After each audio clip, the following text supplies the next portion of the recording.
They didn't just tear paper. They tore me. My parents stood at the head of the dining room table, surrounded by aunts, uncles, and cousins, holding my wedding invitation like it was some kind of crime scene evidence. My father smiled that politician's smile he used whenever he was about to humiliate someone. Then, with one slow, deliberate motion, he ripped the invitation in half. The sound was crisp, final, cruel. The room went silent, except for the faint clink of my sister's wine glass. The gold foil pieces fluttered to the hardwood floor, shimmering under the chandelier like dying sparks. "A shame," my mother said, her voice smooth and cold as marble. "You marrying him is an embarrassment to this family." I stood there frozen, clutching the box of invitations I'd designed myself. The edges dug into my palms, sharp enough to sting. Around me no one spoke. Not one cousin, not one uncle.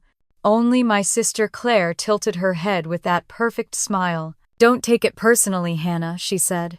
"You've always been different. Different." That word echoed like a curse. That was the night I stopped begging to belong. I had thought that maybe, just maybe, my parents would see past the suit Liam wore or the car he drove. That they'd care about the way he looked at me like I was the only person in the world who mattered. But in their eyes, love wasn't currency. Only status was. My father, Richard Porter, built his name on the image of a perfect American family. One daughter, gracing magazine, covers the other, quietly erased in the background. As the room broke into quiet murmurs, my mother turned to me again. "You should be grateful, Hannah. You're saving us from a scandal." "A scandal," I whispered. "Imagine what people would say," she continued. "Our daughter marrying a mechanic." "He's an aerospace engineer," I said softly, my voice trembling. Claire laughed, raising her glass. "So he fixes planes." "That's adorable." Their laughter filled the room, low and poisonous. I stared at the torn invitation on the floor and tried not to cry. I'd spent weeks designing it, ivory cardstock, embossed edges, gold lettering. It wasn't just paper, it was hope-time belief in something that finally felt mine.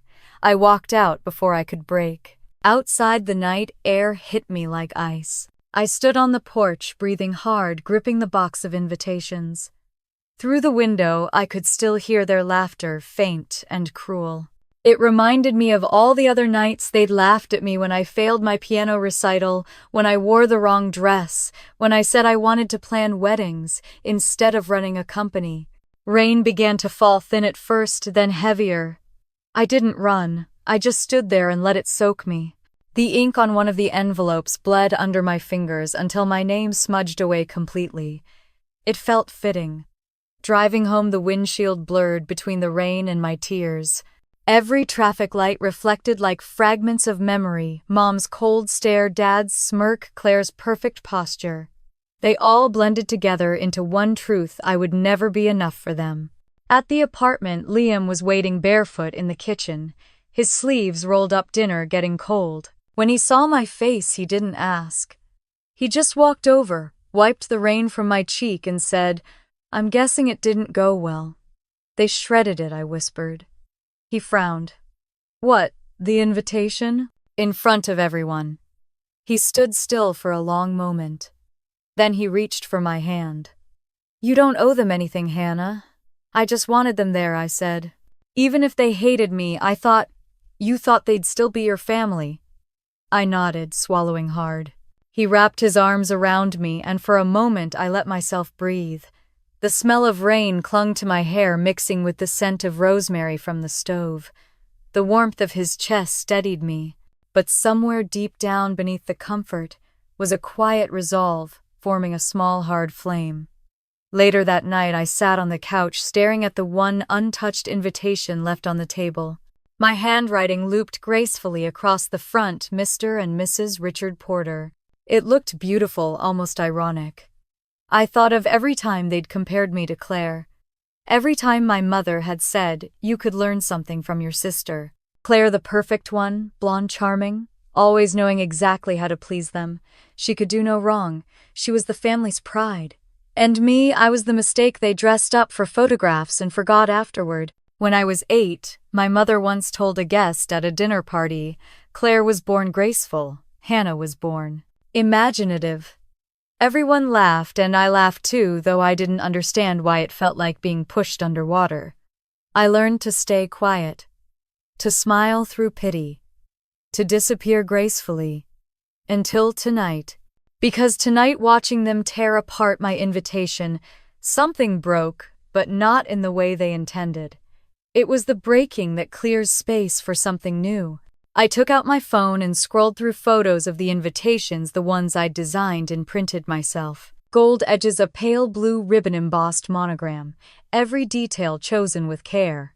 For a second I hovered over the delete button, tempted to erase them all, but I didn't. I uploaded one picture, instead captioned it simply, "Every beginning starts with an ending. No hashtags, no explanations." When I woke the next morning, the post had hundreds of likes and a few curious comments. People I hadn't spoken to in years messaged me, "Are you okay?" What happened? I didn't reply. There was no point explaining to people who'd never understand what it meant to be born into a family that wished you'd never existed. The next weekend, I received a text from Claire. "Don't take it personally. You're just not us." I stared at the screen until my reflection blurred in the glass. Then I deleted the message, feeling strangely calm. Driving to work that morning, the sky cleared after a long night of rain. The sunlight cut through the clouds, sharp and gold, and I realized something simple yet powerful. They could tear my invitation, but not my story. Maybe one day they'd remember this night, not because they hurt me, but because it was the night I stopped needing their approval. The road ahead shimmered, the air smelled of wet asphalt and new beginnings. For the first time in years, I didn't look back.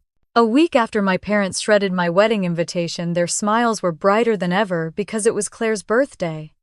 I wasn't invited, of course. But Instagram doesn't lie.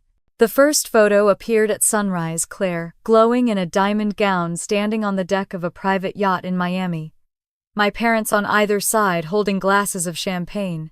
The caption under my mother's post read, "Our pride, our joy, the daughter who makes us proud every single day." I scrolled through the carousel of photos, balloons shaped like crowns, champagne towers, fireworks reflecting off the water. And then I saw the gift, a diamond-studded Cartier watch worth more than my entire wedding budget. My stomach twisted, but not out of jealousy. It was the clarity that hit me hardest. This wasn't just another celebration. It was a declaration. They weren't celebrating her birthday, they were erasing me. By noon, every cousin had commented, "Beautiful family. So proud of Claire. She really makes the Porters shine." I looked for even one neutral comment, but every word was praise, worship, devotion, all aimed at her. Then I saw it. A distant aunt had commented, "Wish your sister was there." Claire replied with a laughing emoji and wrote, "Some people prefer to stay in the shadows." The words burned like acid. I closed the app, but they replayed in my head for hours. Shadows. That's what I was to them. Something dark, shapeless, better hidden. That night I sat on the couch, still in my work clothes, scrolling through more posts. My parents posing with local politicians, toasting to the next generation of success. Every photo perfectly lit, perfectly posed. My father's arm around Claire's shoulders. My mother kissing her cheek. The same mother who hadn't hugged me in years. The same father who once told me, "You'll never understand what it takes to make this family proud." I closed my eyes and let the old memories flood back, moments I'd buried so deep I could almost believe they'd never happened. When I was 8, it was Claire's dance recital. She wore pink satin shoes, a tutu with silver sequins. Afterward, everyone swarmed her with flowers. I handed her a single rose I'd bought with my allowance. She looked at it, smiled politely, then tossed it into the back seat on the way home. Mom turned to me and said, "Next time bring something more thoughtful." When I was 17, it was my graduation. Claire skipped the ceremony because she had a photo shoot. My parents left halfway through to drive her. I remember standing on the stage holding my diploma, scanning the crowd for faces that weren't there. And when I turned 22, I graduated from college with honors. Claire posted a photo that day, not of me, but of her new convertible. The caption read, "So proud of my achievements." My mother commented 3 heart emojis. The pattern was clear. It had always been clear. I thought of all the times I'd defended them to friends who called them toxic. They just have high expectations, I'd say. They love in their own way. But love doesn't make you invisible. Love doesn't laugh when you're hurting. At midnight, I opened my laptop to finalize some wedding designs for a client. Work was my distraction. But even that betrayed me. An ad popped up on the sidebar, the Claire Foundation empowering women to dream big. I blinked. A foundation. I clicked. The website was glossy and grand, plastered with photos from the yacht party. Claire's face smiling beside bold words, "Charity begins with compassion." At the bottom was the donation list, thousands of dollars in contributions from Porter Industries. Porter Industries, my father's company. The same company that told me last year they couldn't justify paying for non-essential family expenses.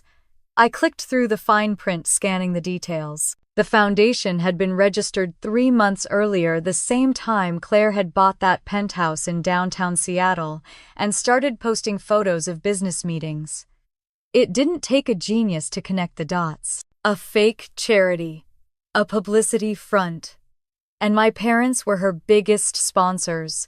For a moment, I felt a flash of disgust, so sharp it was almost electric. Then something colder replaced it. Maybe this was the beginning of karma. I printed one of the web pages and pinned it to my corkboard right beside the only photo I had of my grandfather, a man who'd once told me truth has a way of floating to the surface even when people try to drown it. The next morning, I met with my friend and business partner Elena at a coffee shop downtown. She'd seen the posts too. "Are you okay?" she asked. "Fine," I lied. She gave me that look, the one that saw through me. "You don't have to be fine, you know. Families can be crueler than strangers." I took a sip of coffee, trying to steady my voice. They made it clear what I mean to them. I'm done trying to earn it. Elena leaned back, studying me. "What are you going to do?" I shrugged. "Keep living. Keep working. Let them rot in their perfect pictures." But deep down I knew I couldn't just let it go. Not anymore. That evening I received a direct message from an old college acquaintance, someone who had attended the yacht party. "Hey, weird question," it began. "Why weren't you there?" Everyone was asking. I stared at the screen, then typed back because I wasn't invited. A typing bubble appeared, then disappeared. 10 minutes later, she sent a screenshot, a group chat between Claire and several guests. Claire had written, "Please don't mention my sister. She's complicated. We're not including her for PR reasons." I read the words twice, then 3 times, each one slicing deeper than the last. Not invited was one thing. But erased, that was something else entirely. I forwarded the screenshot to Elena, who replied instantly, "You okay?" I didn't answer. Instead, I opened my notes app and typed a single line. They can erase me from their pictures, but not from their story. Then I stared out the window, watching the rain streak down the glass. The city lights blurred into gold and silver ribbons. Somewhere out there, my parents were probably celebrating another fake success, another photo op. But I didn't feel small anymore. I felt something else, something steadier, stronger. That night, before I went to bed, I found one more text from Claire waiting on my phone. "Don't worry, sis," she wrote. "I told them you're too busy planning cheap weddings." My finger hovered over the reply button, but I didn't type anything. Instead, I smiled faintly, then turned off my phone. Cheap weddings. One day, I'd show her what cheap looked like when the sky itself lit up with my name. Outside, the rain slowed to a mist. The city exhaled, quiet and alive. I lay in the dark, my mind racing, and whispered into the stillness, "They think they've humiliated me. They have no idea what's coming." And for the first time in years, I slept without crying.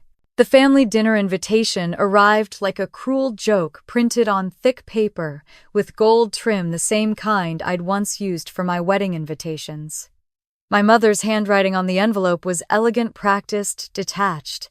Family dinner Sunday at 7. No apology, no explanation. Just an order disguised as civility. I almost threw it away. But some part of me, the foolish, restless part that still believed in miracles, decided to go. Maybe I wanted to face them.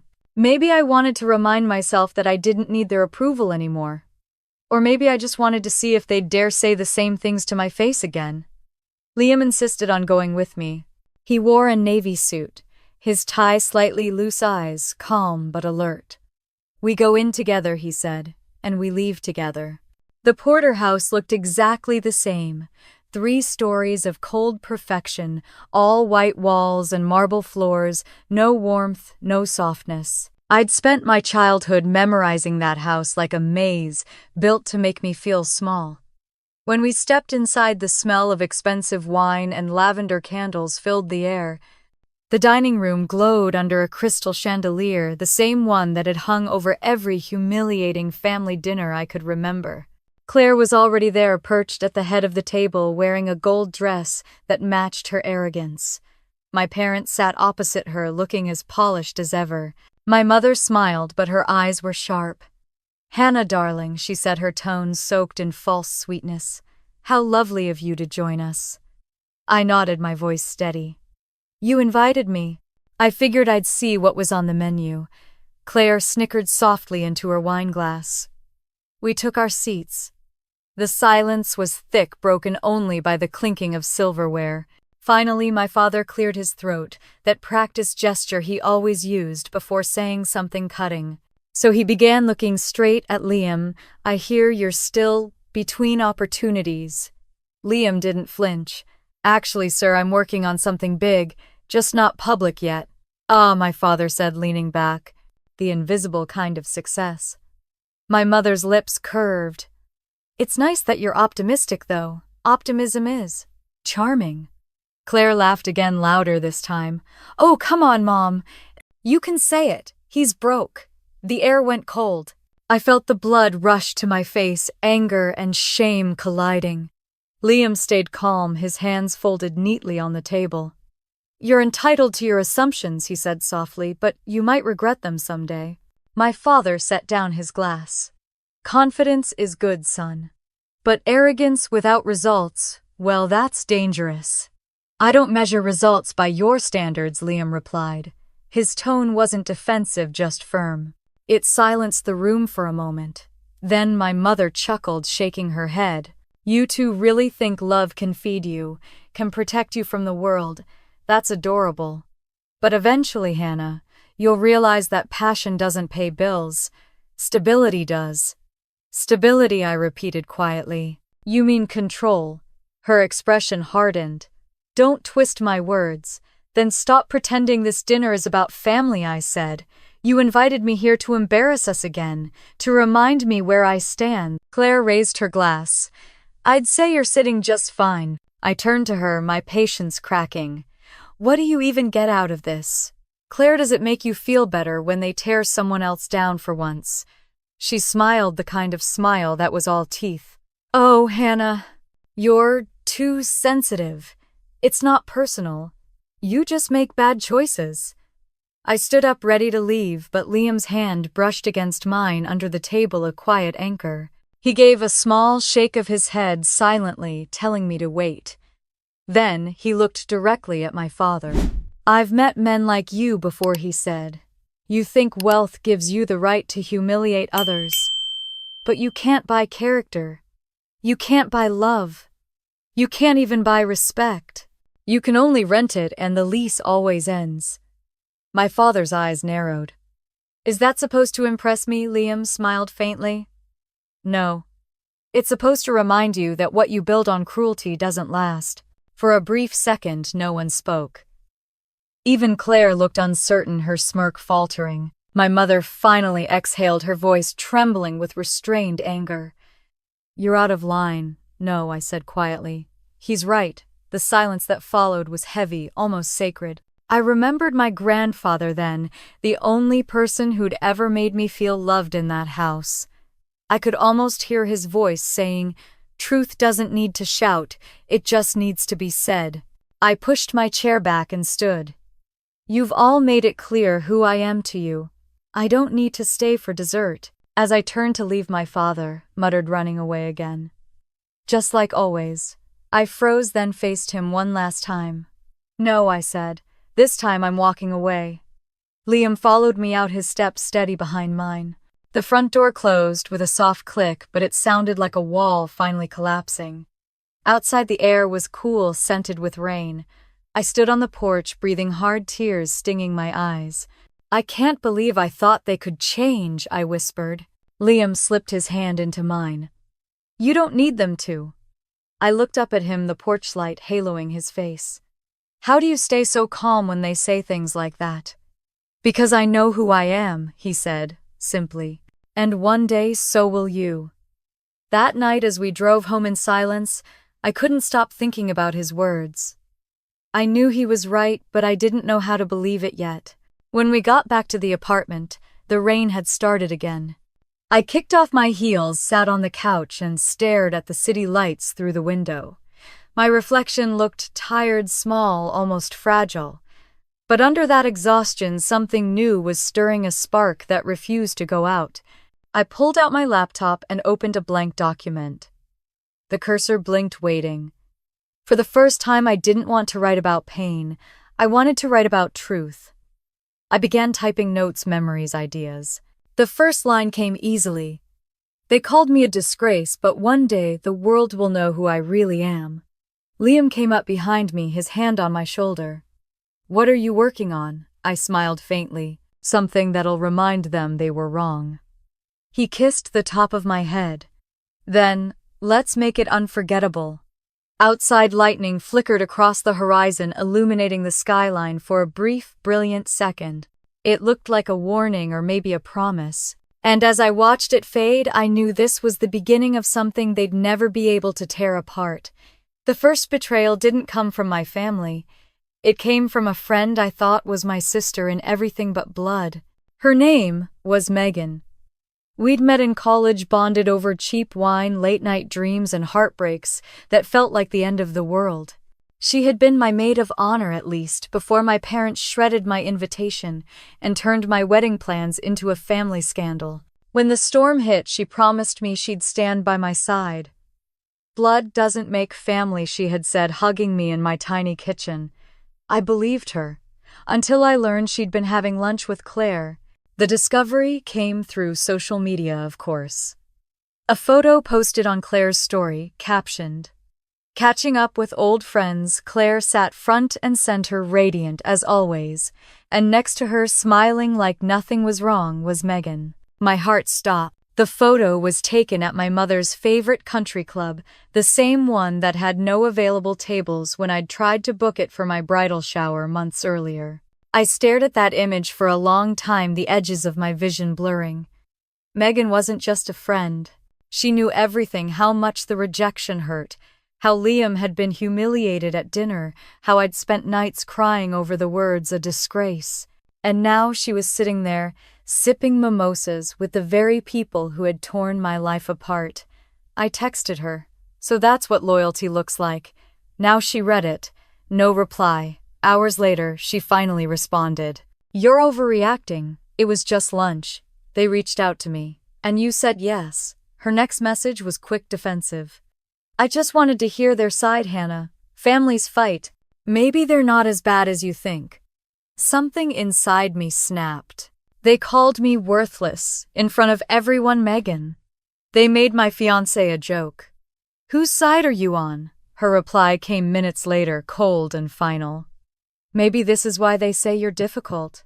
That was the moment I realized she hadn't been reaching across the divide, she'd been reporting from the other side.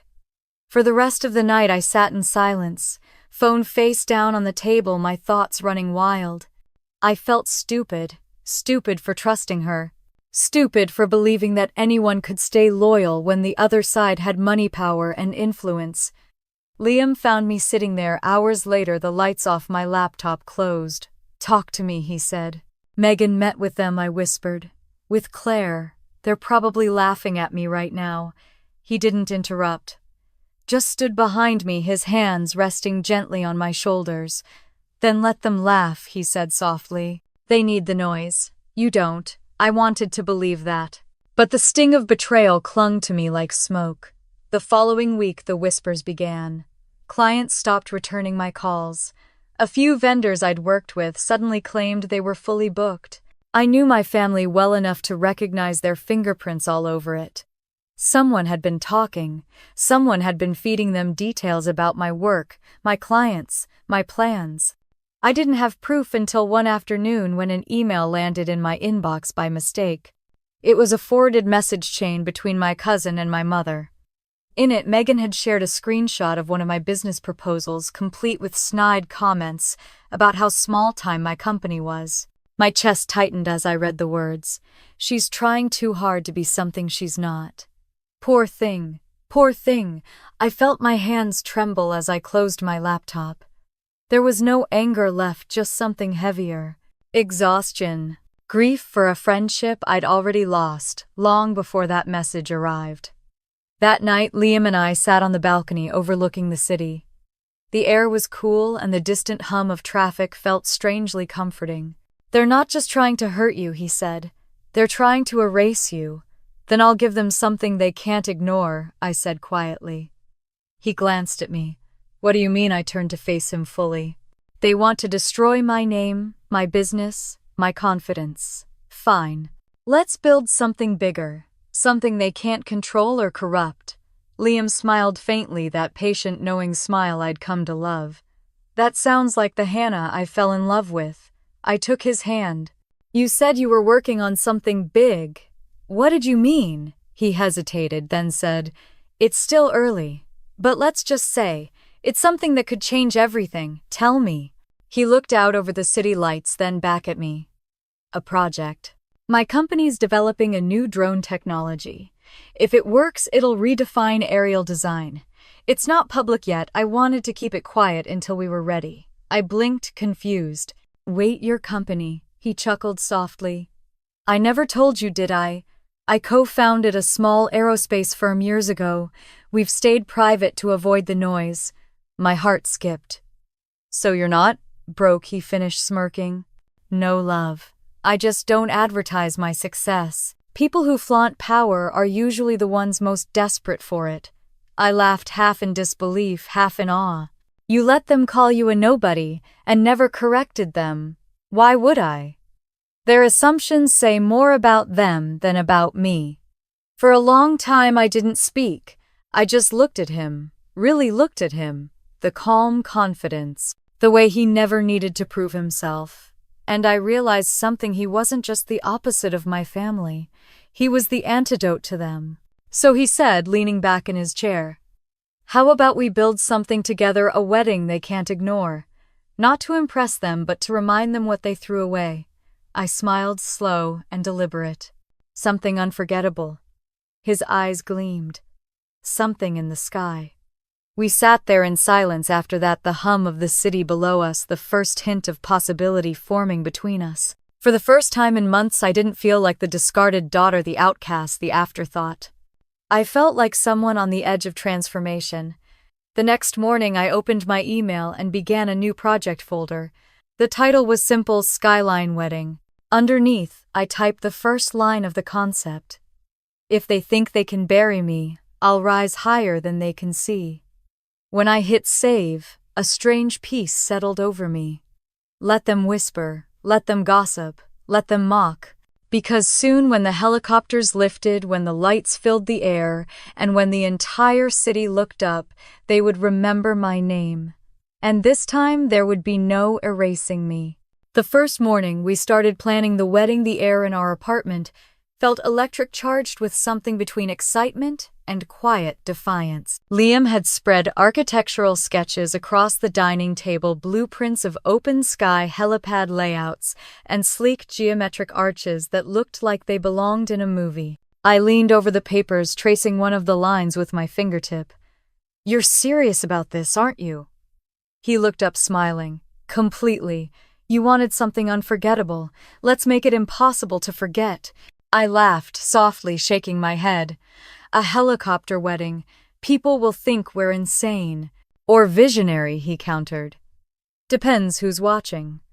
His confidence was infectious. For the first time in months, I wasn't thinking about my parents, my sister, or the weight of being unwanted. I was thinking about wind-like music carried by the air and what it would feel like to rise literally above everything that had ever held me down. We started working together every night after his office hours. Liam handled logistics, the aircraft permits, the engineering, the design of a platform that could safely hold an entire ceremony hundreds of feet above the coastline. I focused on the aesthetic, the florals, the lighting, the sound design, the camera angles for the broadcast team he'd quietly assembled. By the second week, our living room had turned into a command center. Blueprints covered one wall, color palettes and fabric samples hung from another. I'd never seen him so alive, so deliberate, so in his element, and yet despite the growing excitement, a small fear kept gnawing at me. The memory of my parents shredding my first wedding invitation was a wound that hadn't quite closed. Every decision I made now felt like both a creation and a correction. I wasn't just designing a celebration, I was designing proof. Proof that I wasn't the failure they said I was. Late one night, while Liam reviewed a construction proposal, I found myself whispering, "Do you ever think about what they'll say when they see it?" He didn't look up. "I don't care what they'll say. Do you?" I hesitated. "I wish I didn't." He put down the papers and turned to me. "Then let's make this for you, not for them. Not for revenge. For freedom." The word lingered in the air, heavier than any promise. Freedom. I wanted to believe it, but part of me still craved the look on my parents' faces when they realized the daughter they'd called a disgrace had built something they couldn't even imagine. The next morning, while sipping coffee on the balcony, I received a message from my cousin Sarah, the only relative who had ever shown me quiet kindness. "Heard through the grapevine your sister's planning a family renewal gala," the message read. "At the Ritz. Next month. She's calling it a fundraiser for her foundation. The theme? Flying high." My fingers froze around the mug. Flying high. It couldn't be a coincidence. Claire had somehow caught wind of the helicopter concept. Liam found me staring at my phone, my face pale. "What's wrong? She's copying us," I said. "She's trying to get ahead of us. She wants to make it look like we're the ones following her." He frowned, taking the phone from my hand and reading the message. Then calmly he set it down and said, "Let her try. I've built entire companies by letting people underestimate me first." "Liam, you don't understand." "No," he interrupted gently. "I do.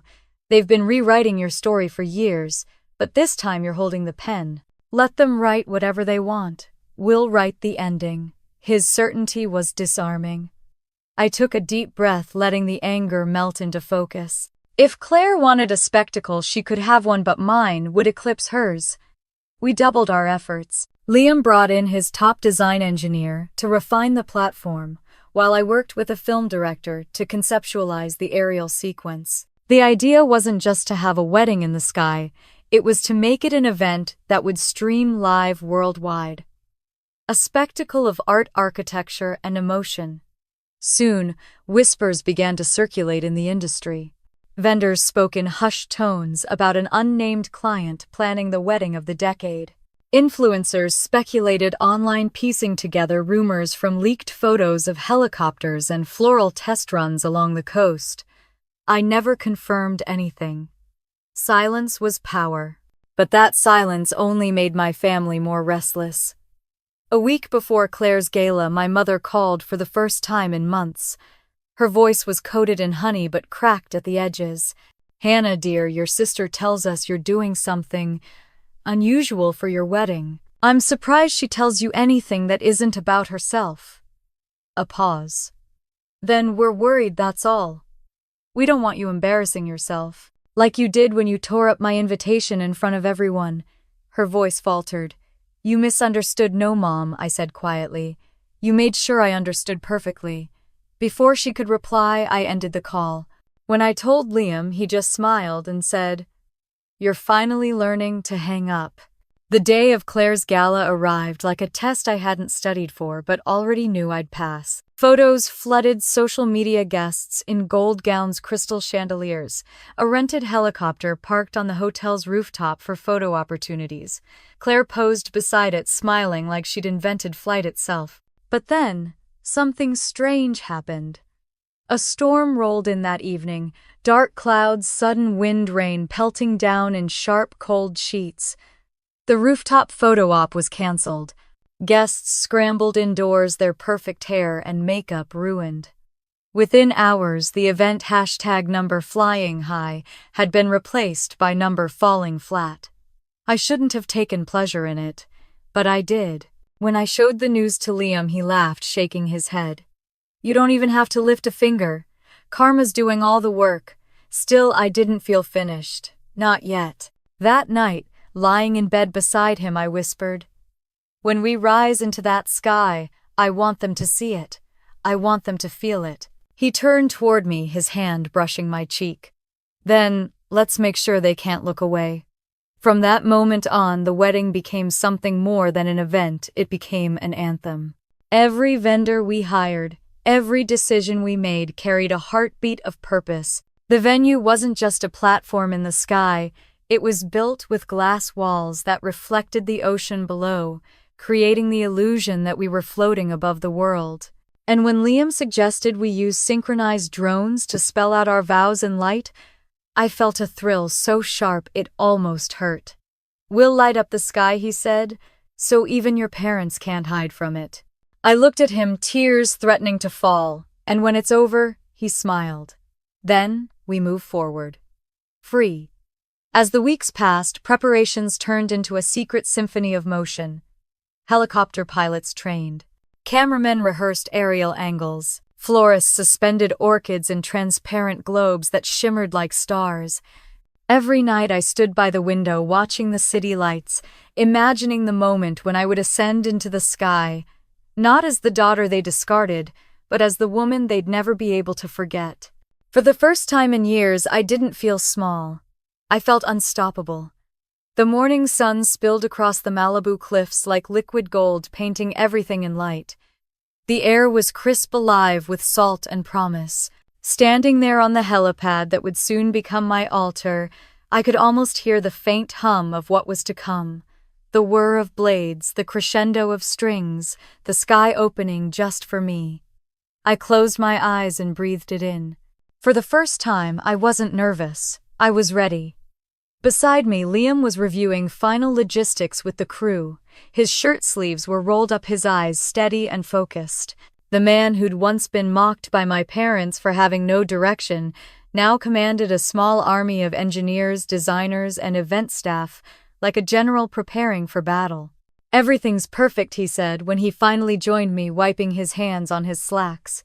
"The drones are synced, the cameras are ready, and the pilots have rehearsed twice this morning." I smiled, tucking a strand of hair behind my ear. "And the guests already arriving," he said, his lips curving slightly. "You should see their faces when they walk through that glass tunnel. No one's ever seen anything like this." I turned toward the ocean, the endless stretch of blue that had become my canvas. "They won't just see it," I whispered. "They'll remember it." But even as the wind whipped against my hair, I couldn't stop thinking about one thing: the silence. I hadn't heard from my parents or Claire in weeks. Not a word. Not a message. Nothing but the faint ripples of gossip that trickled through relatives who still followed them online. Until that afternoon when a message arrived. I was in the bridal suite reviewing the final flower arrangements when my phone buzzed. It was from a blocked number. I shouldn't have opened it. But curiosity has a way of cutting through good sense. It was a photo. A close-up of one of my invitations torn in half, and below it a caption that made my stomach drop: "Some people never learn." My throat tightened. My mother's words from that night echoed in my head. "You marrying him is nothing but shame for this family." I knew it had to be them. Who else would be cruel enough to remind me of that moment? Liam walked in just as I locked the screen. He noticed the look on my face. "What happened?" "Nothing," I lied, setting the phone aside. "Just nerves." He studied me for a moment, not pressing, just waiting. Then, as always, he gave me space. That was one of the things I loved most about him. He never demanded I explain my pain. He just stood beside me until I was ready to speak. Later that night, after everyone had gone home, I sat alone on the terrace of our rented villa. The ocean below shimmered under the moonlight. The torn invitation still haunted my thoughts. Part of me wanted to call them, to scream, to tell them that their cruelty had only made me stronger. But another part of me, the quieter one, knew they'd never understand. They didn't hate me because of Liam. They hated me because I refused to live under their control. When I went inside, Liam was waiting by the window, a glass of wine in his hand. "You know," he said, "for someone who claims not to care about their family, you still let them rent space in your head." I sank into the couch beside him. "It's hard not to. They taught me everything about love by withholding it." He took my hand. "Then let's unlearn it. Together." The next few days moved like a dream. The decorators transformed the estate into something out of a fantasy. White orchids, cascaded from crystal arches, mirrored aisles, reflected the sky, and the helipad, our centerpiece, was surrounded by soft pools of light that would glow once the sun dipped below the horizon. Every morning, news vans gathered outside the gates, drawn by whispers of a mystery wedding in the sky. Paparazzi drones hovered at a distance, capturing glimpses of preparations. Liam wasn't fazed. In fact, he'd anticipated it. "Let them wonder," he said. "Mystery keeps people watching." But I wasn't thinking about the cameras anymore. I was thinking about the meaning. The girl who once begged for an invitation to her own family's affection was now hosting an event so grand it could be seen from miles away. Still, the past has a strange way of clawing at the edges of even the brightest moments. On the eve of the wedding, I received a call from Sarah. Her voice trembled through the line. "Your parents are planning something," she said. "Claire's been bragging that she found out your wedding date. She said she wants to make sure people know who the real success in the family is." My heart sank. "What does that mean?" "I don't know," Sarah said. "But they're talking to some of your old vendors. They're saying your wedding's fake, that Liam's broke, that you're pretending for attention. They're spreading it everywhere." I closed my eyes, breathing deeply to steady myself. "Let them," I said finally. "Let them talk. When the sky lights up tomorrow, the truth will make their words meaningless." That night I couldn't sleep. The sound of waves crashing below felt louder than usual, like a drumbeat echoing in my chest. I walked out to the balcony, my bare feet cold against the stone. The horizon stretched out in silence. Somewhere out there, my parents were probably drinking wine and congratulating themselves for ruining me. But this time they'd failed. Because while they were busy clinging to their illusion of superiority, I was preparing to rewrite the story they'd forced me into. As the first light of dawn broke over the cliffs, I felt it, a calm I hadn't known in years. The soft hum of the sea, the scent of salt and roses drifting up from below, the promise of the day ahead. When Liam joined me, wrapping his arms around my waist, I leaned into him and whispered, "Do you think they'll watch?" He smiled against my hair. "Oh, they'll watch. Everyone will." Hours later, as we finalized the last camera placements, one of the coordinators approached with a nervous expression. "There's a situation," she said. "Someone tried to bribe one of the guards for access. A woman claiming to be family." My chest tightened. "Did they get in?" She shook her head. "No. Security turned them away." I exhaled slowly. Of course it had been my mother. She couldn't stand the thought of not being seen, not even now. I turned back to the platform where our ceremony would take place, the wind tugging at the veil I hadn't even worn yet. It didn't matter. Tomorrow, when I stepped onto that helipad, I wouldn't just be walking toward Liam. I'd be walking out of their shadow for good. That evening, as the sun melted into the sea, Liam and I stood together on the empty deck. Below us, the waves churned and glittered. Above us, the sky burned with streaks of orange and violet. "This view," I whispered, "it's everything I ever wanted." He looked at me, his voice low. "It's just the beginning." And as the first helicopter lights flickered in the distance, I believed him.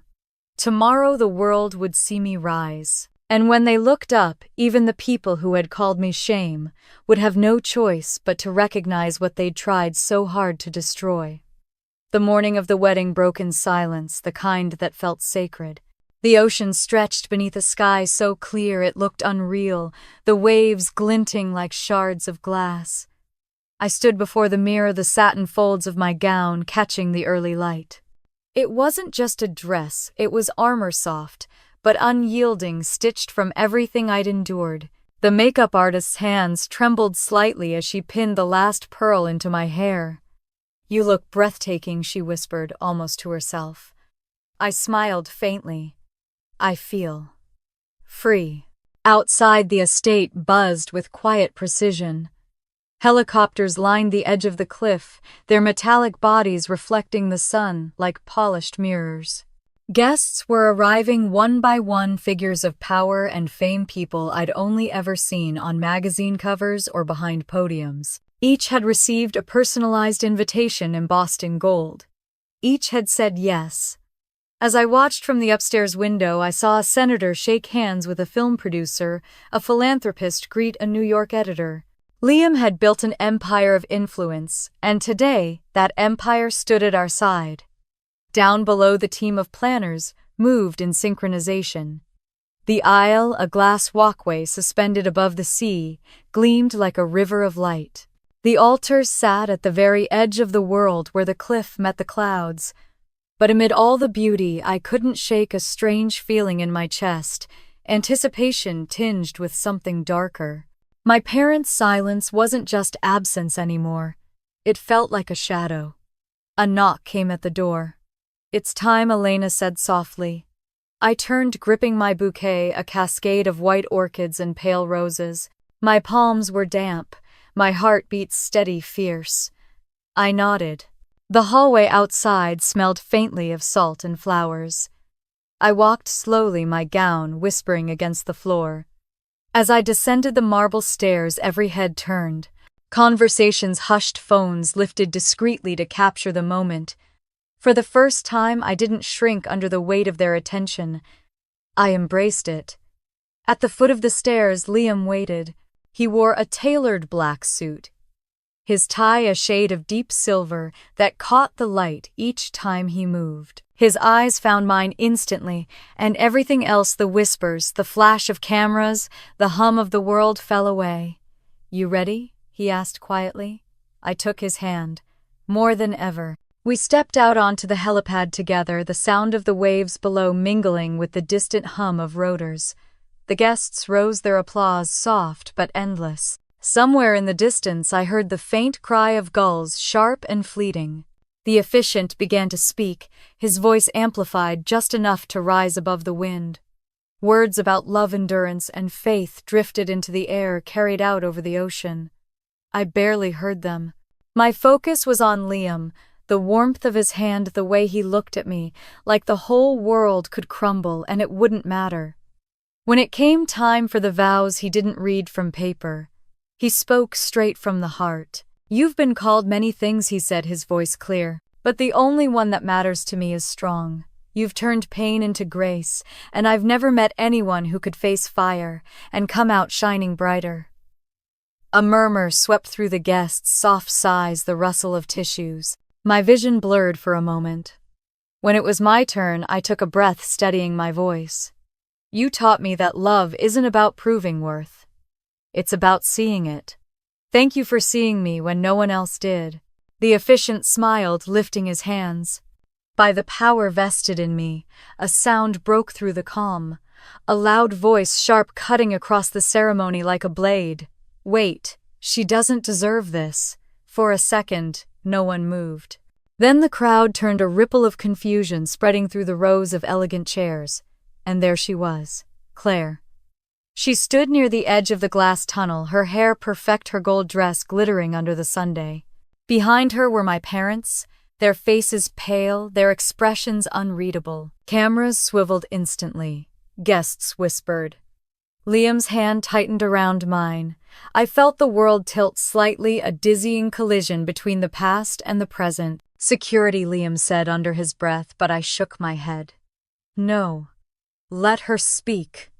The murmurs grew louder as Claire strutted closer, her heels clicking against the stone. "I can't let this happen," she said, her voice trembling with something between anger and desperation. "You're pretending to be someone you're not. You think money and spectacle can hide who you really are? A disgrace, a liar." My chest constricted, but I kept my voice calm. "I think you've mistaken me for the version of me you invented." The crowd was dead silent now. Even the wind seemed to hold its breath. Claire's eyes flashed. "You don't belong here. You don't belong with him. You're nothing but a charity case he took pity on." Before Liam could step forward, I took a single step closer to her. My gown brushed the edge of the glass floor, the sound soft but deliberate. "You know what's funny, Claire?" I said, my voice low but carrying. "You've spent your entire life climbing a pedestal built by other people. And now you're mad that I learned to fly without one." A few guests gasped quietly. Someone clapped, once quickly stifled. Claire's lips quivered. "You—" But she didn't finish. A sudden gust of wind whipped through the space, scattering rose petals across the platform. Her hair flew into her face, and for a split second, she looked almost human. Not the untouchable golden sister, but a frightened girl realizing her audience wasn't clapping anymore. My mother reached for her arm, whispering something I couldn't hear. My father's expression hardened, pride curdling into shame. Liam leaned toward me. "You don't have to say anything else," but I wanted to. I needed to. "For years you all told me I was a disgrace," I said, my gaze sweeping over them. "You made me feel small. You made me believe love was conditional. But today I learned something. I don't need your pride. I don't need your approval. I never did." The officiant's voice broke the silence again, gentle but firm. "Shall we continue?" I nodded. Claire stood frozen, her face pale. My parents turned away, retreating toward the gates as the guards quietly ushered them out. Cameras followed every second. When the officiant pronounced us husband and wife, Liam pulled me close, and for a moment all I saw was light, bright, blinding, infinite. Applause erupted. Helicopters lifted into the air, the sound thunderous and alive. And then, as the first drone lights began to rise, they spelled out 2 words across the sky: "Love wins." I smiled, tears streaming freely now. Somewhere below, in the shadows of the cliffs, my parents were watching, maybe in disbelief, maybe in regret. But for the first time in my life, I didn't care what they felt. Because I finally knew what it meant to rise and to never come back down. The night air shimmered with celebration laughter, and the rhythmic pulse of violins echoing from the terrace. Every inch of the Malibu estate glowed under strings of light that stretched across the open sky like constellations made just for us. Guests mingled between the champagne towers and white rose arches, their glasses catching the reflection of 1,000 flickering candles. I stood near the railing, overlooking the ocean, the wind teasing at the veil still draped loosely around my shoulders. Down below, the waves rolled and crashed like applause from the universe itself. For a long, silent moment, I just breathed, letting it sink in. I had done it. I had stood against them all, and I hadn't shattered. Liam joined me quietly, his hand finding mine. His voice was low, calm. "You did more than survive, Hannah. You owned the sky tonight." I smiled. "So did you." He shrugged, that soft grin tugging at the corner of his lips. "I told you they'd watch." I turned toward him. "Do you think they really did?" "Oh, they're watching," he said, glancing toward the horizon. "And they'll keep watching. It's the only thing they can do now." Inside the grand hall, the celebration swelled again. The first dance, the cameras flashing, the murmurs of admiration rippling through the crowd. Every guest had come to witness something extraordinary. What they didn't know was that the real performance had only just begun. As I moved through the room, greeting guests, the compliments came in waves. "The most beautiful wedding I've ever seen. A vision of grace. You're a phenomenon." Their words slid over me like silk, soft and surreal. For once, I didn't feel like an imposter wearing borrowed confidence. I felt like the woman I was meant to be. Then, just as I raised my glass for a toast, my phone buzzed. A notification blinked on the screen, a news alert. The headline read, "The Sky Wedding That Stopped Malibu." It was everywhere. Major networks were live streaming highlights, aerial footage of the helicopters ascending into the sunset, the drones spelling love winds across the night sky. Social media was on fire. Hashtags trended within minutes: number Skybride, number Malibu Miracle, number Revengine Heels. I scrolled through the comments, each one a mix of awe and fascination. But one message stood out, buried between thousands of others. A text. From my mother. It was short. Just 3 words. "We're so proud." I stared at the screen, heart pounding. The same woman who had called me shame, who had watched my invitation be torn to pieces, who had laughed as I cried, now she was proud. I didn't reply. Another message came seconds later. "Please answer. We're outside." A jolt shot through me. I turned sharply toward Liam, who immediately read the expression on my face. "What happened?" "They're here," I whispered. He didn't look surprised. "Of course they are. They can't stand being left out of something bigger than them." I took a step toward the glass doors leading to the outer terrace, but he caught my hand gently. "You don't owe them anything." "I know," I said softly, "but I need to see it. I need to see their faces when they realize they don't control the ending anymore." He nodded, once releasing me. Outside, the night air was cooler. A cluster of photographers had gathered near the entrance gates, their cameras flashing wildly as a black limousine idled by the curb. And there they were, my parents, and Claire, dressed as if they belonged here, faces painted with fake composure and desperation. My father spotted me first. His smile faltered halfway. My mother's eyes glistened, her hand trembling slightly as she lifted it in a hesitant wave. Claire stood behind them, her jaw tight, her expression unreadable. The security team moved to block them. I watched from the balcony above as my father began speaking to one of the guards, gesturing toward me. His voice carried just enough for me to hear fragments. "That's my daughter. This is her family. We should be inside." The guard didn't move. "You're not on the list, sir." The words sliced through the air. Cameras clicked in a frenzy, reporters whispering to each other. My mother's face drained of color. My father tried again, louder. "I'm her father. You can't keep me out." The guard's tone didn't waver. "If you're not on the guest list, you don't enter." Orders from the bride. I stood frozen, watching as the scene unfolded like something out of a dream, a reversal of every humiliation they'd ever orchestrated. The flash of cameras turned their outrage into spectacle, and for the first time, they were the ones being judged. Claire stepped forward, her voice shrill. "You don't understand who we are." A photographer shouted from behind the barrier. "We do now." Laughter rippled through the small crowd, cruel and cathartic. My father's shoulders sagged. My mother's face twisted into something between fury and regret, and Claire, once the untouchable golden sister, looked small, her mask slipping under the glare of public scrutiny. Then, like an answer to everything, a helicopter lifted from the pad behind me, its blades spinning bright halos of light across the night. The timing was perfect, cinematic almost. The roar drowned out their shouts, the spotlight sweeping over the crowd as if sealing their exile. I turned and walked back inside without looking down again. Liam met me halfway across the terrace. "They caused a scene, didn't they?" "Yes," I said quietly. "And the world saw it." He smiled faintly. "Good. Let them live in the story they wrote for you." Back inside, the orchestra had shifted into a slow, haunting melody.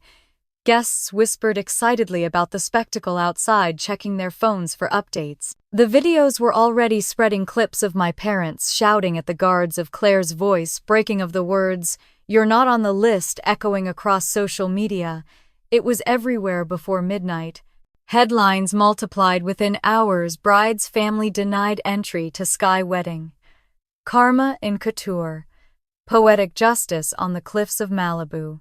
I sat at the head of the table beside Liam, the candlelight reflecting off the crystal glasses. My phone buzzed relentlessly, but I ignored it. Each vibration felt like another crack forming in the empire my parents had spent their lives building.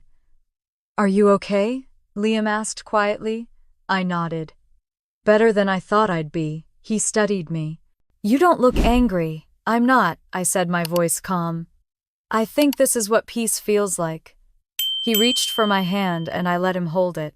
Together we watched as the fireworks began, the sky exploding in cascades of gold and violet above the cliffs. Guests gasped. Cameras rose, and in the center of the night, hundreds of drones formed words that shimmered over the ocean. "To rise is to forgive." Liam looked at me. "Was that your idea?" I smiled faintly. "No. Yours?" He shook his head. "Must be the universe, then." I leaned against him, the sound of the crowd fading into the background. Down below, my family's car disappeared into the darkness, chased by flashes of light and the hum of gossip that would follow them for years. For the first time, I didn't need to see them suffer.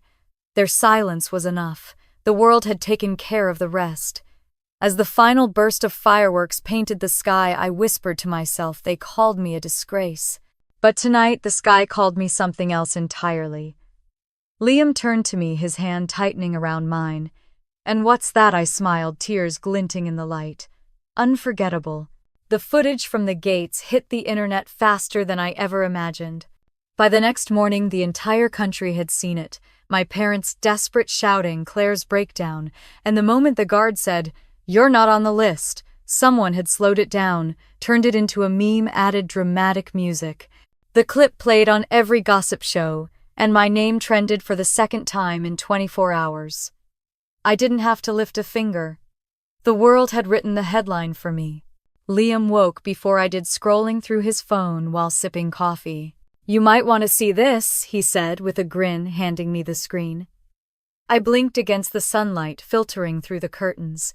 The news anchor's voice was calm but gleeful. "What began as a lavish wedding in the sky turned into an unforgettable family drama," she said. Sources confirm the bride's parents and sister were denied entry after a history of public estrangement. They cut to the footage. My mother's panicked face, my father's red cheeks, Claire's shaking voice. Then came the slow-motion replay, the guard's words echoing again, "Not on the list." The clip ended with a still image of me and Liam walking back into the reception, my gown flowing behind me, my head held high. The caption at the bottom read, "From disgrace to destiny, the bride who rewrote her own story." Liam looked at me over the rim of his cup. "Well," he said, "I'd say they finally see you." I stared at the screen, speechless. I had dreamed of recognition, of justice, but this was something else. The internet had turned my family's cruelty into a national conversation. Every article framed me as the daughter who rose above humiliation. Every photo showed me not as a victim, but as the woman who refused to break. And my parents, they were the villains in their own story now. By noon, the tabloids were relentless. Golden daughter exposed. Family power couple loses grip on reputation. Sisters meltdown sparks online backlash. Claire's video rant from the gate, her voice shrill, her words bitter, had gone viral overnight. It wasn't just gossip anymore. It was scandal. The comments were merciless. Entitled, "Much imagine thinking your sister's happiness is about you. You reap what you sow." I scrolled through hundreds of posts, half in disbelief, half in awe. The narrative had flipped completely. Around noon, my cousin Sarah called, her voice trembling between amusement and sympathy. "They're losing it," she whispered. "Your dad's been calling every relative, begging them to take their posts down. Your mom's locked herself in her room. And Claire, well, she tried to delete her accounts, but screenshots live forever." I pressed a hand to my mouth, not sure whether to laugh or cry. "They brought this on themselves." "I know," Sarah said softly, "and you deserve every bit of peace this brings. But be ready. They're not going to stay quiet for long." She was right. By evening, I got my first message from an unknown number. It was short, just 2 words: "You won." I knew it was Claire. The irony was sharp enough to taste. For years, she'd been the family's crown jewel, the one with the perfect grades, the perfect posture, the perfect smile. She'd lived for applause the same way I'd lived under its absence. But now the applause had turned into silence, and silence is something people like her can't stand. Liam and I spent the next few days at the estate, wrapping up interviews with the press teams that had partnered with the Foundation's charity broadcast. Donations had poured in after the televised event, enough to fund scholarships for hundreds of students. That was what made me proud. Not the headlines, not the viral videos, but the fact that something good had come from all the pain. Still, there were moments when I'd catch my reflection in the mirror and feel the weight of everything that had happened. The public saw triumph, but underneath it was exhaustion, the kind that seeps into your bones after years of fighting to be seen. One evening, I sat by the balcony with a glass of wine, watching the horizon fade from gold to violet. Liam joined me, wrapping an arm around my shoulders. "You're quiet," he said. "Just thinking," I murmured. "About them," I hesitated. "About how strange it feels.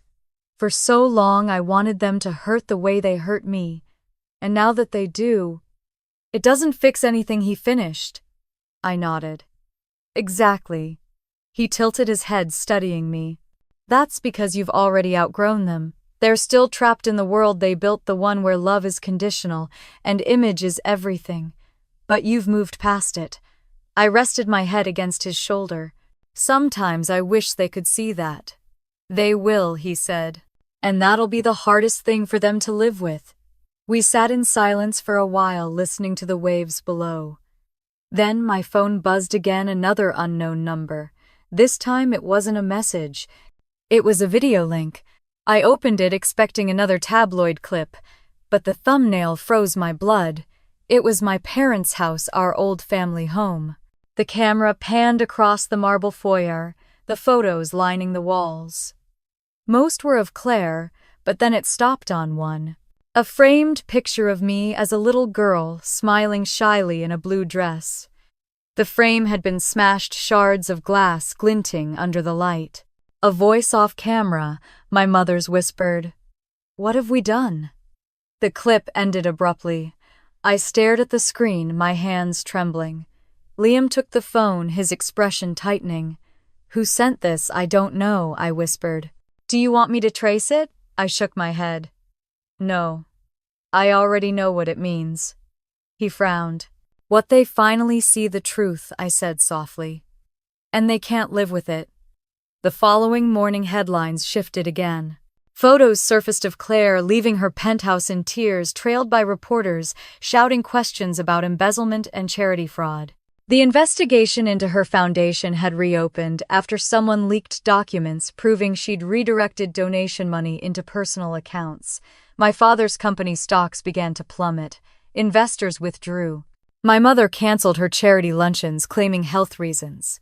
Every article told the same story, the fall of the Porters. And though my name wasn't in the headlines anymore, I was everywhere in the comments. People wrote things like, "Now we know who the real disgrace was." That night, as Liam and I walked along the cliffs, the sky heavy with stars, I told him something I'd never said aloud. I used to think revenge would make me happy. That if I could just make them see what they'd lost, I'd feel whole again.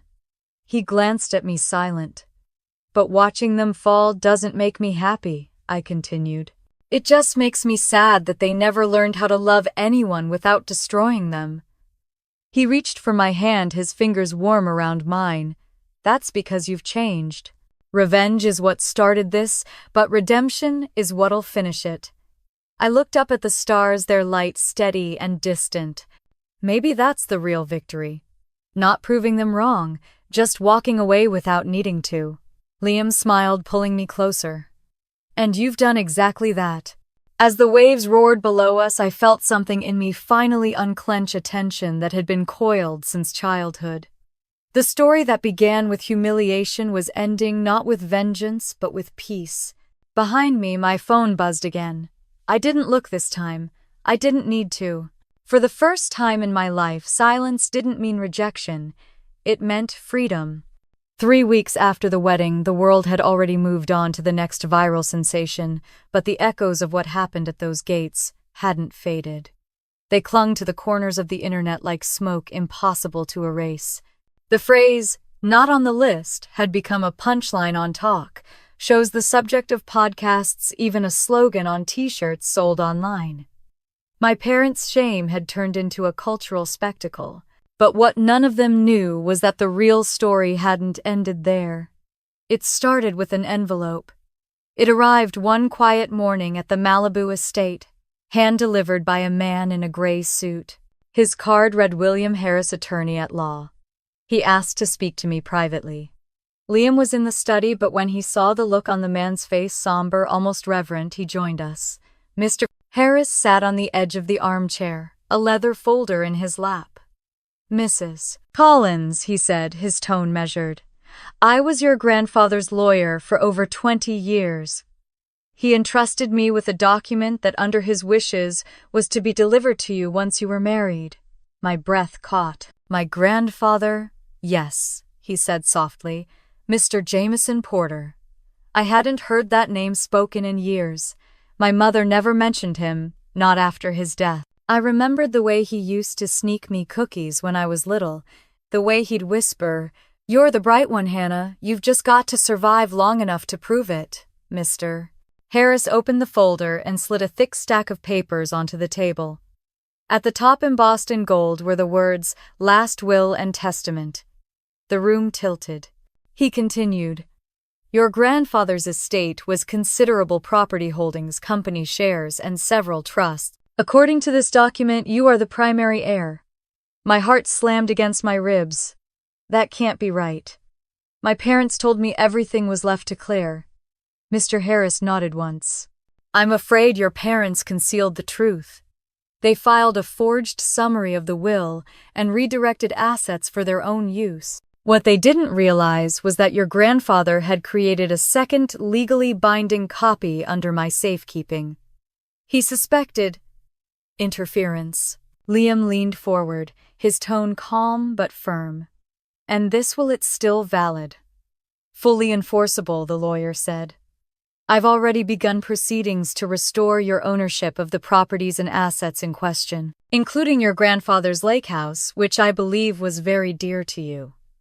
The words hit me like a wave. I saw flashes of summers spent chasing dragonflies near the dock, the old oak tree with my initials carved into the bark, the sound of my grandfather's laugh echoing over the water.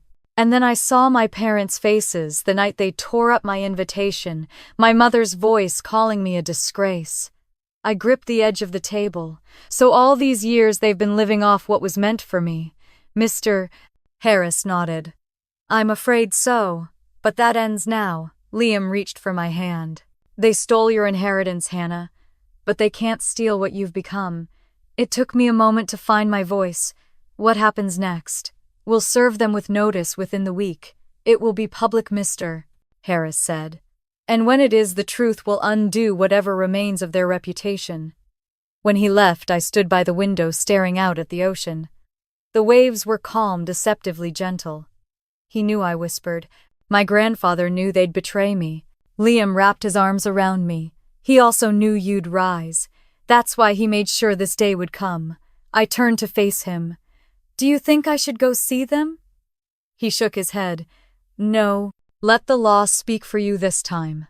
The following week, the story broke. Heiress claims hidden inheritance in Porter family scandal. Every major outlet ran it.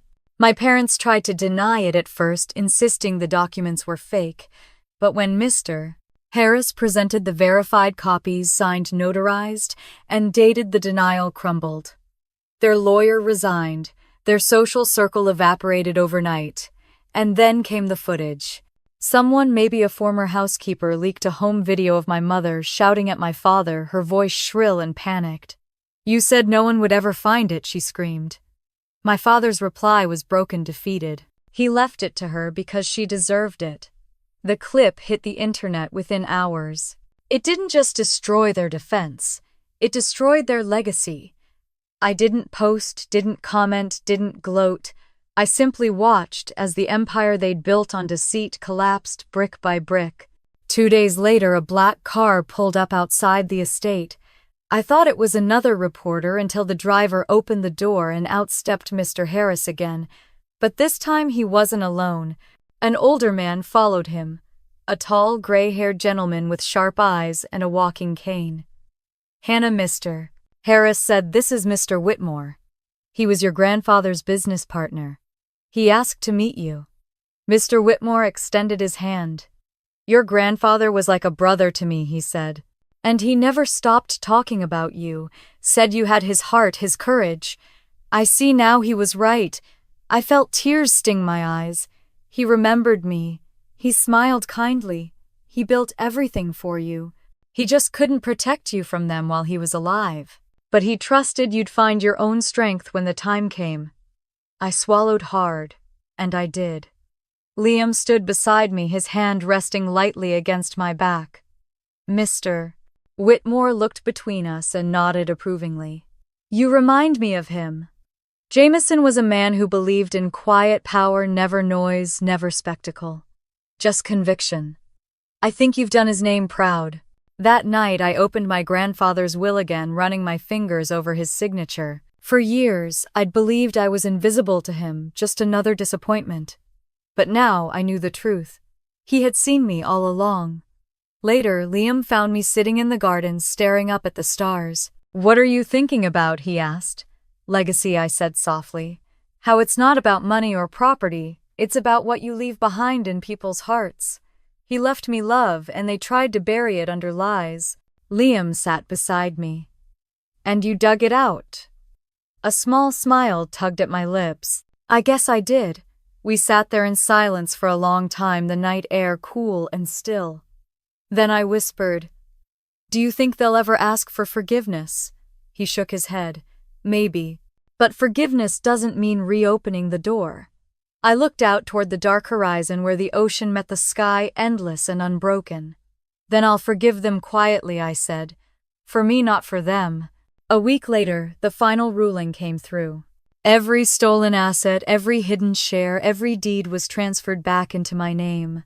The papers arrived neatly bound, but when I looked at them, I didn't see wealth. I saw closure.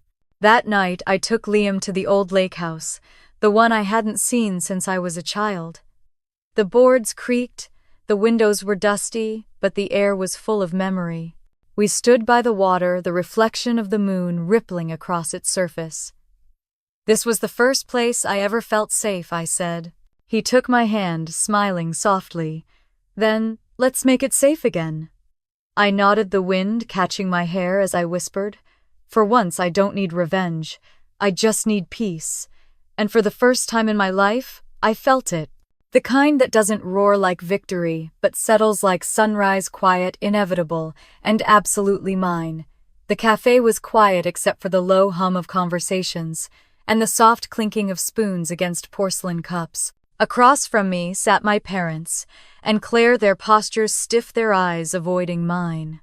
For years I had imagined this moment, what I would say, how they might look, but now that it was here, the air felt too still, too heavy to breathe. Claire was the first to speak. "You didn't have to humiliate us," she said, her voice brittle, defensive. "You could have handled everything privately."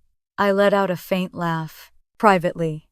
Like how you handled tearing my wedding invitation in front of everyone, or how you spread lies about Liam, or how you tried to crash my ceremony to save face." Her cheeks flushed. "That's different." My father shifted in his seat. "Enough," he said sharply. "We're here because this family is falling apart. We need to put an end to this madness." I met his eyes. "The madness started years ago, Dad. You just never cared when it was me suffering." My mother's voice trembled slightly as she reached for her cup. "We didn't mean to hurt you, Hannah. We were only trying to guide you." "By calling me a disgrace?" I asked. "By pretending I didn't exist while you turned Claire into your living trophy." My father's jaw tightened. "We did what we thought was best for the family." "For the family," I repeated softly. "That's what you always say." Except what you really meant was for Claire. Everything revolved around her. Every choice, every celebration, every scrap of affection. And if I wanted to be loved, I had to shrink myself to fit your image of success. My mother set her cup down with a trembling hand. You don't understand how much pressure we were under. People expected us to keep up appearances. I cut in. You were willing to destroy me for the sake of appearances. Do you know how many nights I cried myself to sleep, wondering what was wrong with me, wondering why, no matter what I did, good grades, a steady career, love, you still looked at me like I was a disappointment. For a long moment, no one spoke. The tension crackled like static in the air. Claire fidgeted, tapping her manicured nails against the table. My father's gaze was hard, but behind it I could see the faintest flicker of something else, regret maybe, or just exhaustion. I watched the video, he said finally. The one from the wedding. You looked happy. I was, I said simply. Then why are we here, my mother whispered. Because you asked for it, I replied. You wanted a meeting. So I came to give you what you always denied me, the truth. Claire rolled her eyes. Oh, please. You think you're some saint now because you married rich. You think the world forgives you because you got lucky. I leaned forward. Luck had nothing to do with it, Claire. Liam didn't choose me for my bank account the way you chase approval and attention. He chose me because I have something you can't buy: integrity. Her mouth opened, then closed again, her eyes flashing. You don't know what it's like to be me. Oh, I do, I said softly. You've been pretending your entire life, pretending to be perfect, pretending your charity work was noble when it was just a front for stealing donations, pretending that being adored was the same thing as being loved. My father slammed his hand on the table. Enough. We are still your family. You can't talk to us like this. Family, I repeated the word, tasting foreign on my tongue. Family doesn't abandon their own daughter because she doesn't fit their narrative. Family doesn't steal her inheritance or smear her name to protect their favorite child. He started to speak, but I cut him off, my voice sharp now. You had every chance to be decent. Every chance to treat me as more than an inconvenience. But you chose humiliation over love. Power over truth. So no, you're not my family. Not anymore.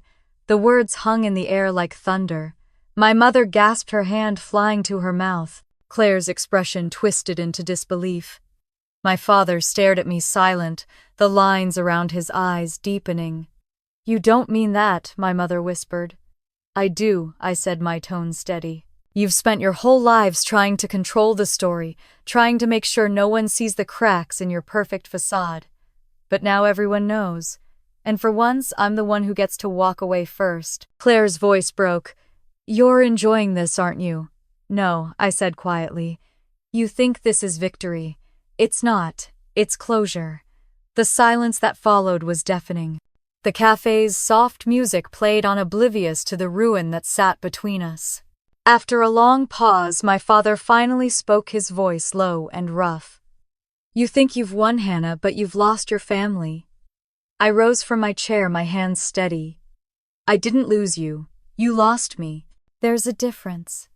As I turned to leave, my mother reached out, her fingers brushing my sleeve. Please don't go like this. We can fix this. We can. I met her gaze, the woman who had once called me shame. No, Mom. You can't fix what you never tried to understand. And with that, I walked away. The bell above the cafe door chimed softly as it closed behind me. Outside, the city buzzed with its usual rhythm, cars, laughter, life moving forward. The air was warm, the sunlight blinding, but I felt lighter than I had in years. I didn't look back. When I reached the end of the block, my phone vibrated. It was Sarah. Are you okay? She asked when I answered. I'm fine, I said. It's over. There was a pause. Are you sure? I looked up at the sky, clear, endless, free. Yes, I said. I'm sure. Later that evening, I sat with Liam on the terrace, the sunset spilling over the ocean like fire melting into gold. He poured me a glass of wine and studied my face. So how was it necessary? I said simply. He nodded. Do you feel better? I thought for a moment. No, but I feel free. He smiled faintly. That's better than better. We clinked our glasses. The sound was soft, almost lost in the wind, but it marked something final, an ending that didn't need revenge or spectacle, only truth. As night fell, I found myself thinking of my grandfather again, of his words that I'd once dismissed as old wisdom. You can't choose how they treat you, but you can choose how long you let it define you. I finally understood. By the time the stars appeared over the ocean, I no longer felt the ache of being unwanted. I had built something stronger than approval. I had built peace. And as the tide rolled in erasing footprints from the sand below, I knew it was symbolic of something bigger. Their cruelty had marked me once, but now it was washing away. When I turned to Liam, he was smiling at me in that quiet, unshakable way of his. "You look lighter," he said. "I am," I whispered. He reached for my hand, his thumb tracing gentle circles against my skin. "Then let that be the last time you ever have to carry them." And for once, I didn't argue. I just closed my eyes, breathed in the salt air, and let the past drift out with the tide. The first letter arrived in December, tucked neatly among charity invitations and end-of-year cards. There was no return address, but I knew the handwriting immediately elegant, deliberate, a little shakier than I remembered. My mother. I sat at the kitchen counter for a long time before opening it. The paper smelled faintly of her perfume, the same scent that used to linger in the hallways of our old house. Her words, however, were stripped of the pride that had once coated every sentence she spoke. "We're sorry," she wrote. "We can't sleep. We can't eat. Your father hasn't gone to the office in weeks. Claire barely speaks. We watch your interviews and wonder how we lost the person we were supposed to love most." At the bottom, in smaller handwriting, were the words, "Please talk to us." I folded the letter carefully, slid it back into the envelope, and placed it in the drawer beside the sink. Then I made tea as if it were any other day. By the time the second letter came, winter had settled over Malibu. The ocean was gray, the wind sharp. This one was from my father. The handwriting was uneven, almost unrecognizable. "We need your help." That was it. 4 words. No apology, no explanation. Just a command disguised as surrender. I didn't respond. The third arrived 2 weeks later from Claire. Her tone was harsher, almost bitter. "You don't know what it's like to lose everything," she wrote. "I wish you'd shown mercy. You were supposed to be my sister, not my executioner." I burned that one in the fireplace. The paper curled and blackened, sparks drifting upward until they disappeared. After that, there were no more letters for a while. The silence that followed was not the cold, aching kind I used to know. It was different now. It was quiet, cleansing. I began waking up each morning without the weight of anger pressing against my ribs. Liam would make coffee, humming to himself while reading the news, and I'd sit by the window watching the gulls glide over the sea. Peace, I realized, didn't roar. It whispered. By March, the foundation had doubled in size. Donations from around the country flooded in, people inspired by my story, by the idea that no one should be defined by where they came from. We created scholarships for girls who'd been abandoned by their families, women rebuilding their lives after years of being dismissed or silenced. Each time I signed a new grant, I thought of the girl I used to be, the one who begged her parents to see her. I wished I could tell her that one day the world would. The media still tried to drag me into interviews about my family, but I never took the bait. I had nothing left to prove. When a reporter asked if I'd forgiven them, I smiled and said, "Forgiveness isn't about letting them back in. It's about letting myself move on." One evening, months later, I found myself standing on the same balcony where Liam and I had danced after the wedding. The air was soft, scented with salt and blooming jasmine. The waves below glittered under the fading sunday. I heard footsteps behind me, and then his voice. Thinking about them again, I turned, smiling faintly. A little. I guess that's what happens when you spend years defining yourself through someone else's eyes. It takes time to stop looking for your reflection in their approval. He slipped his arms around my waist. "You found something better than approval. You found peace." "Maybe," I said softly. But sometimes I still wonder what could have been different. He kissed the top of my head. If anything had been different, you wouldn't have become who you are. I looked out over the water, the horizon blurring into shades of gold and violet. I used to think revenge meant making them suffer. But now I think it just means living well, living freely. He smiled. That's the kind of revenge they can't survive. Later that night, I sat in my office surrounded by photos from the Foundation's latest event. One, in particular, caught my eye, a young woman holding her scholarship certificate, her eyes bright with pride. Behind her on a banner were the words we'd chosen as our motto, "Rise above shame." I traced the words with my finger, feeling tears gather in my throat. When my phone buzzed, I hesitated before picking it up. It was a message from an unknown number. "We saw the news. You're doing good work. We're proud of you." I didn't need to check who it was. My mother's tone was unmistakable. I stared at the screen for a long time. Then I set the phone down and walked out to the balcony. The ocean was calm moonlight rippling across its surface like liquid silver. I took a deep breath and whispered into the night, "I know." And somehow that was enough. The next morning I received a letter from Miss Harris. Inside was a sealed envelope with my grandfather's handwriting. My heart stilled as I unfolded the note. "If you're reading this, it means you've found your strength. Remember, Hannah, love isn't measured by who praises you when you succeed, but by who stays when you fail. And when you finally learn to stand on your own, you won't need their pride. You'll have your own." I pressed the letter to my chest, tears slipping silently down my face. For so many years I had been chasing the echo of love that never came from my parents, not realizing that someone had already given it to me. That night, I went back to the lake house with Liam. We built a small fire by the shore, the same spot where my grandfather used to sit and tell stories as the sun went down. The air smelled like pine and ash, and the world felt still. "I think I'm done," I whispered. "Done with what? With needing anything from them." He nodded, his expression soft. "Then you've finally come full circle." I smiled. Maybe. Or maybe I just stopped walking in circles altogether. We sat there for hours watching the flames fade to embers. The stars came out one by one, and in their quiet glow, I felt something settle deep inside me. A peace so profound, it felt like forgiveness. When we finally left, I looked back at the house one last time. It no longer felt haunted by memory. It felt like mine. A week later, I gave a talk at a charity gala in Los Angeles. The room was packed, donors, students, reporters, all waiting for a story. But when I took the microphone, I didn't talk about betrayal or revenge. I talked about redemption.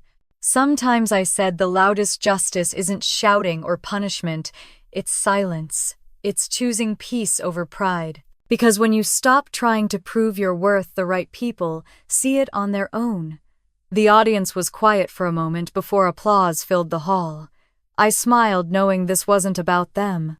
It was about the journey that had started with a shredded invitation and ended with the sound of my own voice, steady, sure, and unbroken. When I returned home that night, I stood once more by the window, the city lights glimmering below. Somewhere out there, my parents were probably watching the broadcast, maybe even crying. But for once, I didn't need to know. I whispered to the dark, "You called me a shame," but I turned it into light. And in that silence that followed, I finally heard what peace sounds like. If this story found its way to you, if you've ever been called less invisible, unworthy, remember this. You can rise. You can start over. You can build something beautiful from the ruins. And if you believe that too, tell me your story. I want to hear how you rose above. Stay with me. There are more stories waiting in the light.